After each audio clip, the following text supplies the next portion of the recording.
संजयनगर परिसरातून ऋषिकेश दशरथ शिंदे वय 24 राहणार पाटणे प्लॉट संजयनगर सांगली आणि अमित उर्फ सोन्या दत्तात्रय गायकवाड व 21 राहणार खेराडकर पेट्रोल पंपाजवळ चैतन्यनगर संजयनगर सांगली या दोघांना कोयताजवळ बाळगलेल्या स्थितीत संजयनगर पोलिसांनी ताब्यात घेतले। या दोघांवर संजयनगर पोलीस ठाण्यात गुन्हा दाखल करण्यात आला आहे। ही कारवाई शनिवार दिनांक 29 जून रोजी रात्री 12 ते 12:15 वाजण्याच्या दरम्यान करण्यात आली।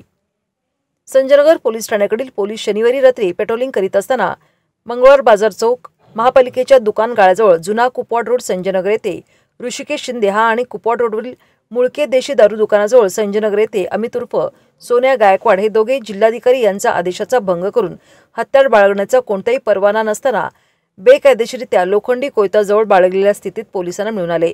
पोलिसांनी दोघांना शिताफीने ताब्यात घेतले। त्यांच्याकडून कोयता जप्त करण्यात आला आहे। या प्रकरणी पोलीस हेड कॉन्स्टेबल संतोष पुजारी यांच्या फिर्यादीवरून ऋषिकेश शिंदे याच्यावर रात्री 12:30 वाजता तर पोलीस शिपाई सुशांत लोंढे यांच्या फिर्यादीवरून अमित उर्फ सोन्या गायकवाड यांच्यावर रात्री 1:30 वाजता संजयनगर पोलीस ठाण्यात गुन्हा दाखल करण्यात आला आहे।